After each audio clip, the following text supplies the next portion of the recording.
irmãos abrirem suas Bíblias em Efésios capítulo 1. Efésios capítulo 1, e nós vamos meditar sobre a oração do apóstolo Paulo, que começa no versículo 15.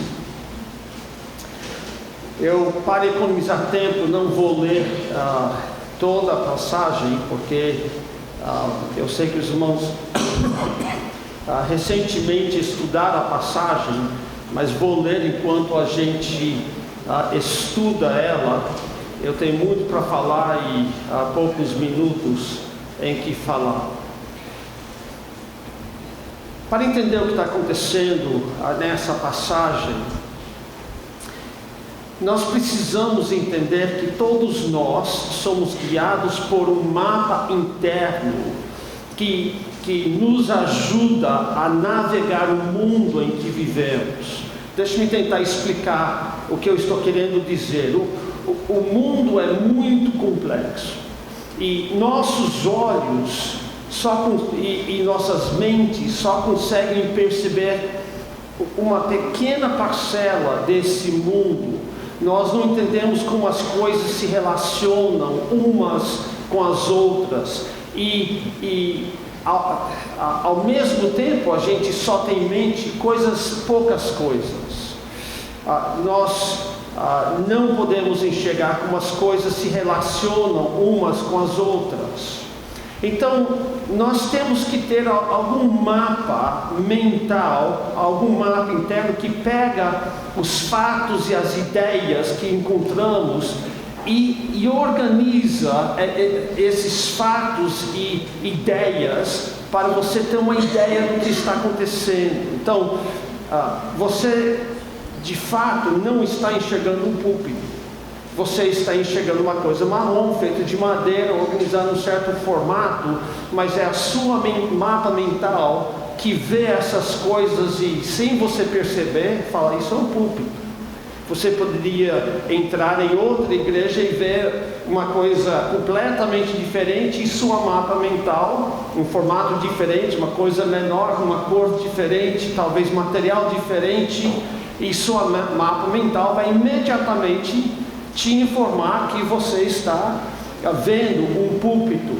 Sua mente faz isso com todo o universo, e uma das cenas mais engraçadas, não fosse tão trágicas, é a cena de Paulo e Barnabé entrando em Listra, e Paulo cura um homem coxo, e ele, com seu mapa mental, sabe que ele está agindo no poder do único Deus, Criador dos céus e da terra.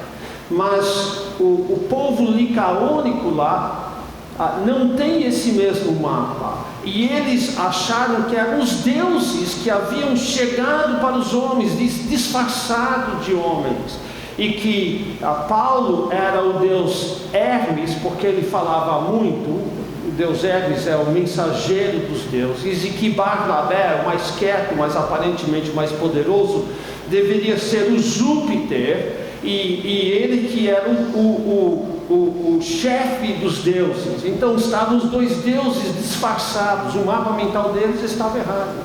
Aí foram logo querendo oferecer um sacrifício para ele, e Paulo e Barnabé ficaram doidos, para tentar parar esse sacrifício doido que iam fazer, porque eles não podiam, conforme o mapa que eles tinham, eles não podiam de forma alguma receber a adoração de homens. Isso seria blasfêmia. Então rasgaram sua roupa, arrancaram seus cabelos, começaram a gritar: não faça isso, não faça isso.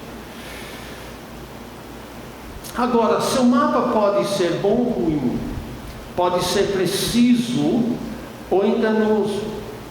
E se for ruim, ou errar em um ponto ou outro, você que está navegando esse mundo, você vai bater alguma coisa e vai sofrer as consequências.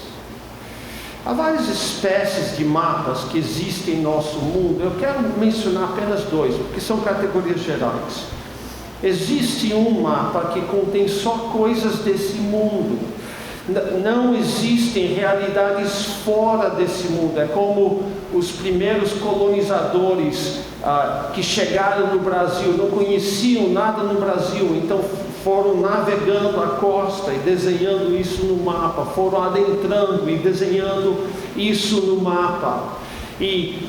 Então, para esse mapa não existem realidades fora daquilo que nós podemos enxergar, ouvir, sentir ou perceber com nossos sentidos. Se este for o seu mapa, você vive apenas para as coisas desse mundo. Um outro mapa também enxerga as coisas desse mundo, são coisas reais, mas também enxerga que existe um outro mundo fora deste, superior a esse, e que informa onde é que estamos e o que realmente está acontecendo. Hoje nós temos, quase todo mundo carrega no bolso um instrumento maravilhoso, o GPS. O GPS funciona porque rodando esse mundo, há muitos satélites, e se você pega 3 ou 4 ou 5 satélites, eles podem precisar exatamente onde você está na face dessa terra. E então esse mapa é como andar com GPS.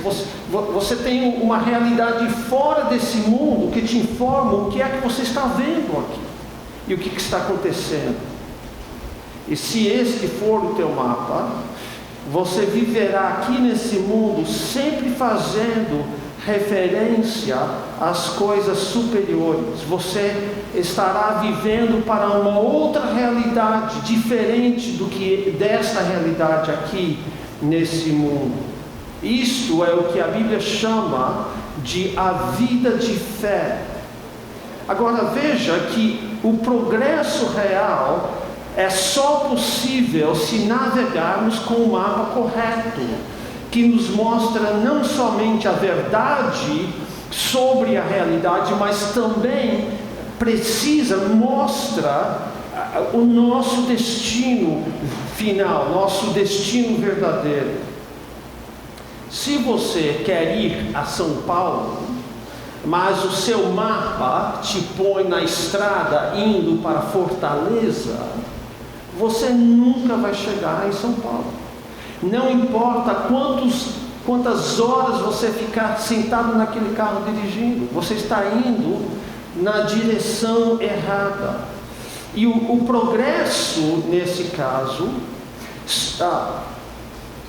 não é continuar indo ou seguindo o mapa que você está seguindo. O progresso é fazer um retorno de 180 graus, voltar para onde você pegou a estrada errada e aí seguir o mapa verdadeiro para chegar em São Paulo. Então, às vezes, o progresso é ir para trás. E para isso, você precisa de um mapa correto ou um GPS preciso. O problema é que esse mundo, embora seja apenas uma espécie de cópia da realidade, eu não estou dizendo que o mundo material é inferior, nada disso, mas na verdade esse mundo material reflete a realidade, mas esse mundo nos parece tão concreto e tão imediato que somos capazes a ignorar completamente o GPS e nos navegar só por ele. E o mundo real é invisível aos nossos olhos, invisível hoje. Para enxergar a realidade, nós precisamos de ajuda sobrenatural. É o que Paulo chama nessa passagem de espírito da revelação. Olha comigo aqui em Efésios capítulo 1, e vamos ler o começo. Ele diz: por isso também, ele tinha acabado de fazer uma longa oração de gratidão, agradecendo a Deus por todas as coisas espirituais que ele havia recebido. Ele diz: por isso também eu, tendo ouvido a fé que há entre vós no Senhor Jesus e o amor para com todos os santos, não cesso de dar graça por vós, fazendo menção de vós nas minhas orações. Qual é a oração que ele faz? Versículo 17: para que o Deus de nosso Senhor Jesus Cristo, o Pai da glória, vos conceda espírito de sabedoria e de revelação no pleno conhecimento dele, iluminados os olhos do vosso coração para saber de certas coisas. Então, veja o que ele está dizendo aqui. Nós precisamos de ajuda sobrenatural para entender o que está realmente acontecendo, e precisamos saber de três coisas.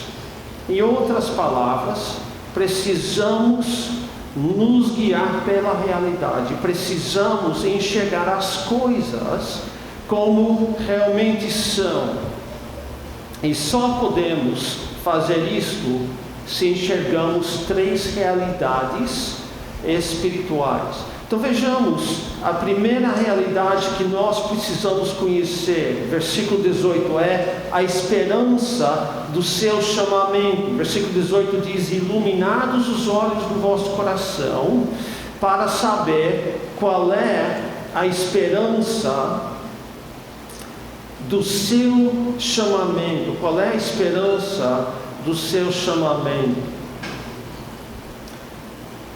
Esperança hoje é uma palavra muito fraquinha. Eu li no dicionário a seguinte definição: esperança, uma expectação ou crença no cumprimento de algo que se deseja. Dores e incertezas sobre o futuro criam a constante necessidade de esperança. Patético, pífio, ruim. Quem é que pode navegar com uma esperança dessas? Mas a nossa esperança é uma coisa certa, porque é baseada em fatos históricos, especialmente na ressurreição de Jesus Cristo. É um fato que nós sabemos que aconteceu, porque a Bíblia nos informa. E vem por meio do chamamento ou da vocação de Deus, o chamado de Deus. Então ele diz: a esperança do nosso chamamento, ou a esperança do nosso chamado ou vocação. Nas Escrituras há dois tipos de chamado. E se você esteve aqui ontem ou anteontem, nós falamos sobre isso. Ontem eu acho que foi chamado geral, que é aquele chamado que diz: todo quem quiser, venha a mim. E o chamado eficaz. O chamado eficaz é quando Deus diz vem e você não pode resistir. Nós temos essa chamada eficaz em Romanos 8, onde ele diz: porquanto aos que de antemão conheceu, também os predestinou para serem conformes à imagem de seu Filho, a fim de que seja ele o primogênito entre muitos irmãos. E aos que predestinou, todos aqueles que ele predestinou, ele também chamou, e aos que chamou, ele também justificou. Ou seja, se Deus chamou, ele também justificou. Não tem escapatória, não tem alguém que Deus chama nesse sentido que também não é justificado. E quem é justificado será com certeza glorificado, nos diz Romanos 8. Nós sabemos que, aqui voltando para Efésios 1, é o chamamento, ou chamado eficaz, porque no versículo 4 ele diz que Deus nos escolheu, que no versículo 2 que ele nos predestinou, e no versículo 11 que ele nos designou e nos predestinou segundo o desejo de sua vontade. A colocação é muito forte. Deus fez o que ele fez, ele nos chamou, ele nos escolheu simplesmente porque ele quis, sem nenhum mérito nosso, sem nenhuma coisa que ele enxerga em nós. Então nós temos uma certa esperança. Nós precisamos nos guiar por essa esperança, uma certa esperança, porque foi Deus que nos chamou para essa esperança. E quem há de resistir à vontade dele? Ele nos chamou. Podemos levar isso para o banco e depositar em nossa conta. Precisamos nos navegar por essa esperança. A segunda coisa que nós precisamos enxergar é uma visão do nosso destino. Voltando ainda para o versículo 18: iluminados os vossos olhos, para saberdes não somente qual é a esperança do nosso chamamento, mas qual a riqueza da glória da sua herança nos santos. É difícil exagerar a importância de ter uma visão concreta do nosso destino.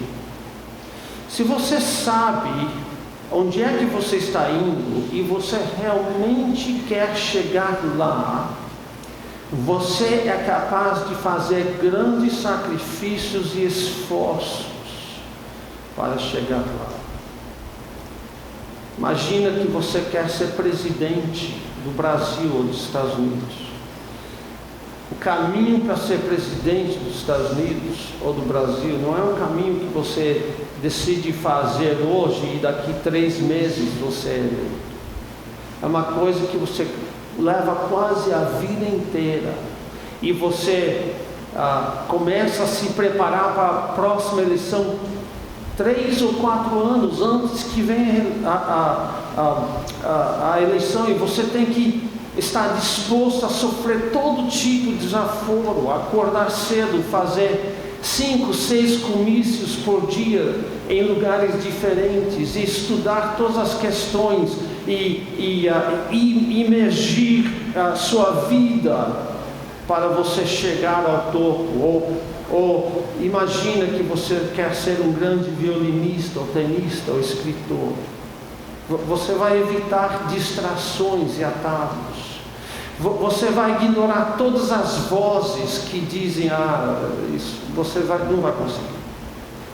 Você está perdendo o seu tempo. E uma das chaves da vida cristã é que nós não escutamos essas vozes. Nós não vamos atrás de distrações e atalhos. Nós nunca perdemos de vista o nosso destino.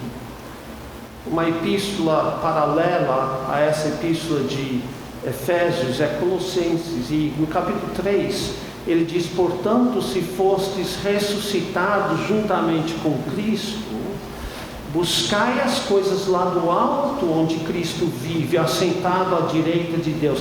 Pensai nas coisas lá do alto, não nas que são aqui da terra, porque morrestes, e a vossa vida, nota isso, a vossa vida está oculta, está escondida juntamente com Cristo em Deus. Estamos vivendo aqui, mas a nossa vida está ali, no céu.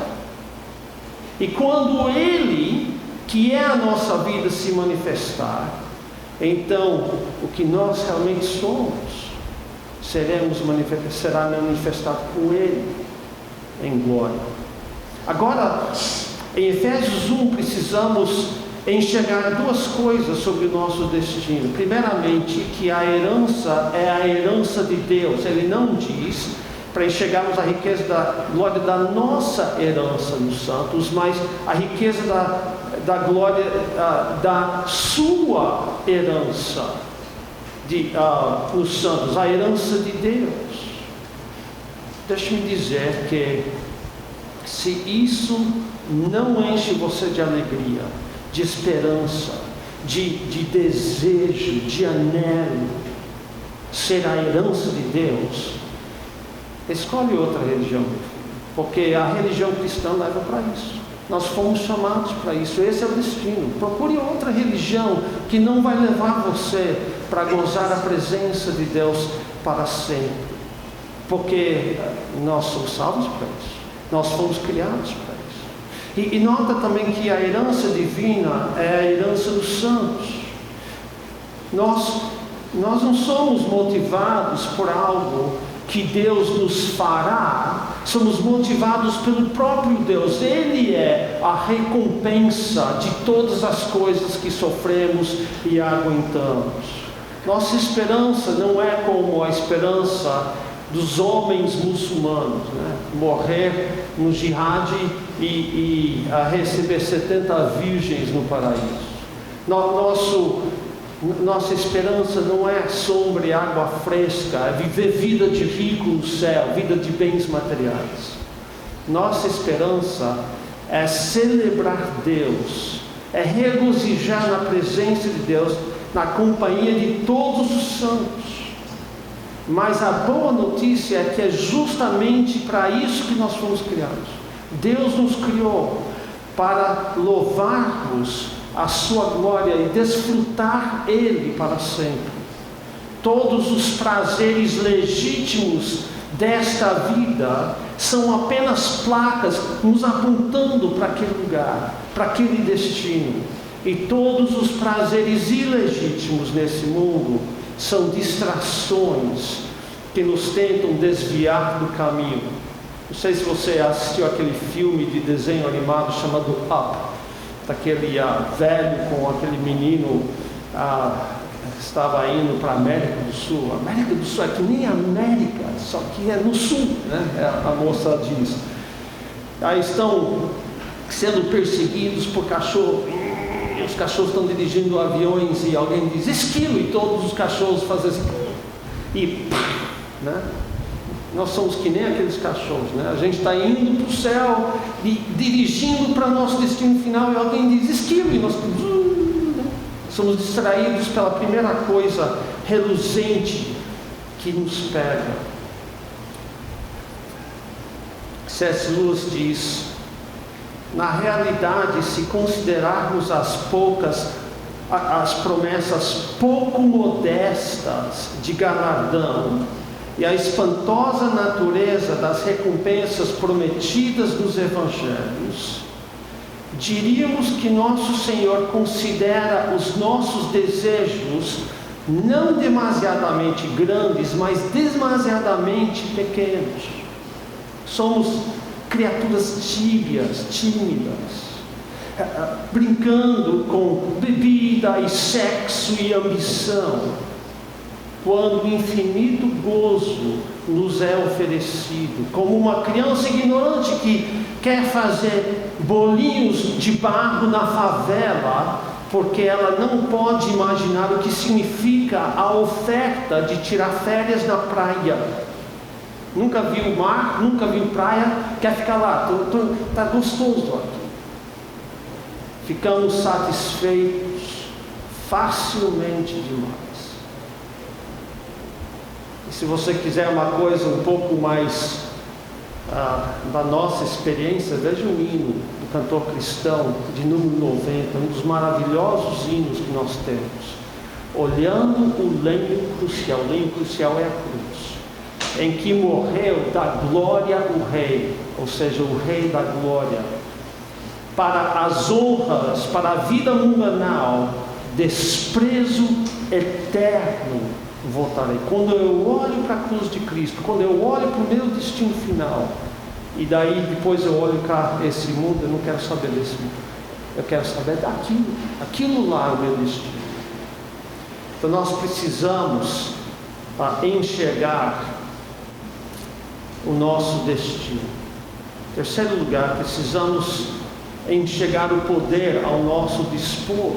Versículo 19 diz que iluminados os nossos olhos para enxergarmos qual a suprema grandeza do seu poder para com os que cremos, segundo a eficácia da força do seu poder, o qual exerceu ele em Cristo, ressuscitando-o dentre os mortos e fazendo-o sentar à sua direita nos lugares celestiais. Paulo exauriu o vocabulário grego para descrever esse poder. Ele usa 4 sinônimos que não aparecem em português. Ele usa a palavra capacidade, dunamis, força, energia, poder, a palavra kratos, energia, iscos. mas também um montão de adjetivos que ele amontou um sobre o outro, a suprema grandeza do seu poder, a eficácia da força do seu poder. Isso não é o poder de Deus em geral. Não é o poder de Deus sobre a criação, para criar, para matar, para destruir. Nem é o poder do tipo determinar que nós temos em alguns movimentos supostamente evangélicos por aí. Determina isso diante do Senhor. Lembra que Tiago diz que não recebemos o que pedimos quando nós pedimos para o Senhor satisfazer os nossos prazeres mundanos. Deus não responde esse tipo de oração. O poder que está falando é o poder de Deus para nos levar ao nosso destino final. Como podemos ter tanta certeza da esperança do seu chamamento? Como podemos ter certeza das riquezas da glória de sua herança nos santos? É por causa do incrível poder ao nosso dispor que vai fazer que essas coisas aconteçam. É o poder que foi demonstrado e exercido em Cristo quando Deus o ressuscitou dentre os mortos. Ninguém nunca jamais viu poder assim. Nem o poder de Deus na criação se equipara ao poder da ressurreição de Jesus Cristo. E por causa desse poder, sabemos que nós podemos vencer cada tentação, podemos ignorar qualquer distração, podemos superar qualquer tribulação. Podemos, por causa desse poder, saber perseverar quando o nosso mundo está desmoronando ao nosso redor. Por causa desse poder, sabemos que chegaremos ao destino para o qual Deus nos chamou. E a coisa é que nós só precisamos ter nossos olhos abertos para enxergar tudo isso. Nota o que eu não disse. Eu não disse que nós precisamos abrir nossos olhos. Isso tem que vir de fora. Alguém tem que intervir e abrir nossos olhos para enxergarmos essa realidade. Não é uma oração interessante? Quando foi a última vez que você ouviu alguém orar uma oração dessas ou coisa parecida? Você vai no culto de oração, quando vai, né? A gente chega lá e ora que fulano de tal porque quebrou o dedão. Não que não devemos orar por essas coisas, mas parece que só oramos por essas coisas. Leia as orações do apóstolo Paulo, porque já que Paulo fez essa oração, e não somente fez, mas registrou essa oração, para que possamos saber que ele orou isso por nós, e que é isso que ele deseja que Deus faça por nós. Tem que ser uma oração e um objetivo importante. Nós somos tão cegos e presos a esse mundo que estamos sempre entrando em becos sem saída, estamos sempre trombando com postes e muros, estamos sempre caminhando na contramão.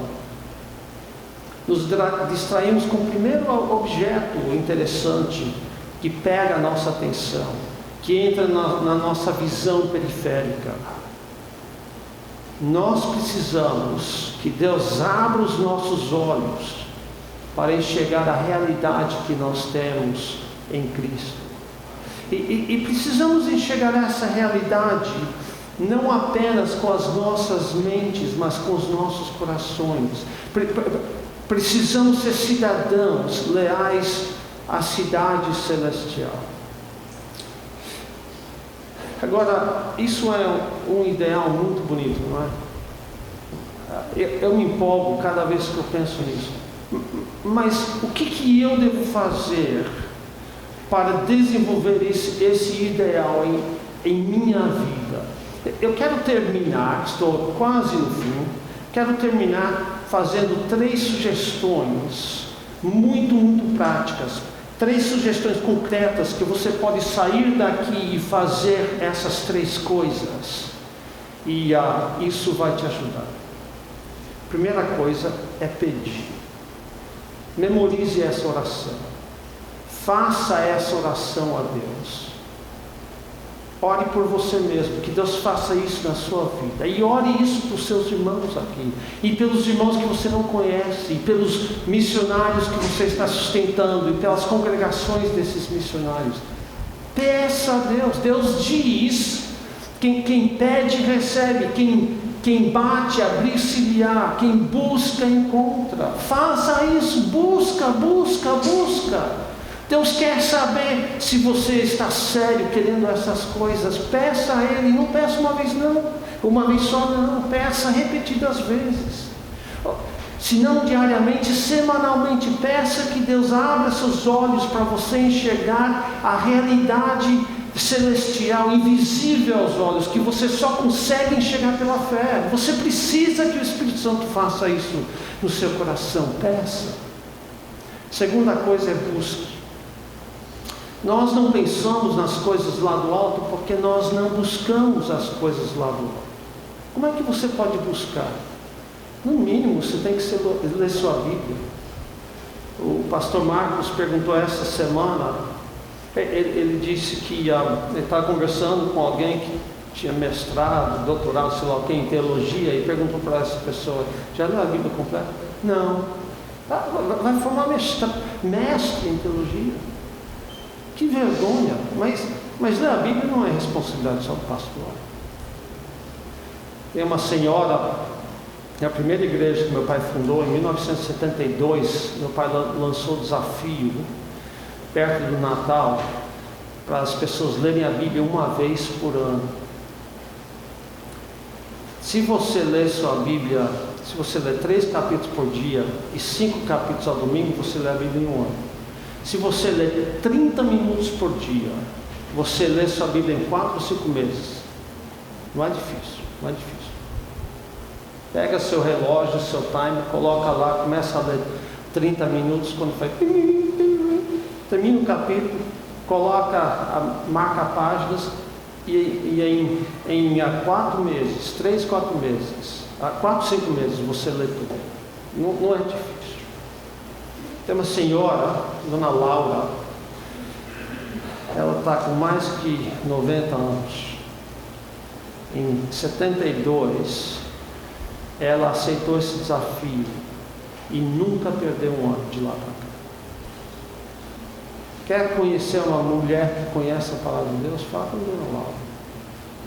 Ela some a palavra de Deus. Ela soa a palavra de Deus, ela come a palavra de Deus, ela só pensa em Deus, porque é uma mulher que busca o reino de Deus. Faça isso. Se você não lê, não estuda, você não está buscando, você não está levando a vida cristã a sério. Seja fiel nos cultos, não somente os cultos convenientes, como culto da noite, culto da manhã, mas os cultos inconvenientes, escola dominical, culto de oração, os outros cultos que levam um pouco mais de esforço. Quando o professor de EBD te der uma tarefa, faça a tarefa. Leva a busca das coisas de Deus a sério, irmãos. Ande com Deus. E use seus recursos desse mundo para comprar tesouros lá no céu. Não é isso que Cristo disse? Você quer buscar o céu? Então pega o dinheiro que você tem e faça alguma coisa para alguém que não pode te pagar. Porque aí Deus vai te pagar lá no céu. Pega o tempo que você tem e gaste esse tempo ajudando um irmão, ensinando o irmão, e ele não vai poder pagar esse tempo de volta, mas Deus paga lá no céu. Busca, seja como a pessoa que quer ser um dos melhores violinistas do mundo. Ignore as distrações e devota-se à busca das coisas lá do alto. Memorize as Escrituras. Leia a palavra de Deus. E a terceira coisa que eu tive, eu gosto de ver coisas crescendo. E nunca tive, provavelmente já tive a oportunidade, mas a minha velhice, não que eu sou tão velho, nós finalmente, Deus nos deu uma casa, e não tem muito espaço lá no quintal, mas eu resolvi esse ano finalmente plantar algumas coisas. Eu trouxe dos Estados Unidos umas espécies de tomate, semente. Comecei a plantar esses tomates e para mim é um prazer ver as coisas simplesmente crescendo, né? Mas sabe o que você tem que fazer para fazer o pé de tomate crescer? Você tem que comprar uma terra específica, porque tomate suga muito a terra e precisa de muitos nutrientes. Então você tem que ter terra com nutrientes. Quando começa a nascer aquelas ervas daninhas, você tem que arrancar. Você tem que deixar a terra sempre úmida. Isso significa, em São Paulo, que você tem que aguar quase todos os dias. E leva um cuidado no principal. Eu não faço nada por pé, né? De vez em quando eu tenho que acrescentar adubo. Eu não posso fazer a planta crescer, é Deus que faz isso. Mas eu posso tirar as coisas que vão atrapalhar e acrescentar coisas que vão ajudar. E nós precisamos fazer isso em nossas vidas. Nós precisamos nos saturar das coisas lá do alto. Precisamos, como Paulo nos ensina em Filipenses 4:8, nós precisamos pensar e buscar as coisas que são verdadeiras, boas e belas. E para isso, você tem que desligar sua TV, tem que desligar o computador, você tem que parar de ouvir músicas que vão te fazer pensar nas coisas cá desse mundo e amar as coisas cá de baixo, e colocar músicas que vão te ajudar a amar as coisas lá do céu e pensar nas coisas lá do céu. Você vai precisar de ler não somente a Bíblia, mas literaturas que vão formar em você um anelo pelas coisas reais, um anelo pela cidade que tem fundamentos. E eu não estou só falando de literaturas cristãs. Você tem que mobiliar a sua imagem, mobiliar sua imaginação moral de coisas realmente belas e boas e verdadeiras. Você precisa moldar suas afeições para amar coisas puras. Você vai ter que tirar tempo, não sei, diário, semanal, para fazer longas caminhadas, para enxergar a beleza de Deus, para refletir sobre a bondade dele, para aprender a amar a verdade e a realidade. Quando a gente elimina as distrações e começa a focar nas coisas de Deus, Deus começa a pegar essas coisas. É Ele que abre os nossos olhos. E Ele, como Ele faz com aquele pé de tomate, eu não entendo como. Quando a gente aduba, tira as distrações, Ele faz aquele desejo pelas coisas lá do alto nascer e crescer e produzir fruto em nosso coração. Irmãos, vamos navegar essa vida pela realidade celestial a qual nós somos. Senhor nosso Deus e Pai, nós te amamos. Nós te amamos pouco. Te amamos pouco porque te conhecemos pouco. Ajude-nos a te conhecer mais e mais, a enxergar a realidade celestial, para que o Senhor seja revelado em nós e o nosso destino final nos guie nesta vida. Pedimos isso em nome do Teu Filho amado, a quem nós amamos mesmo sem ver. Amém.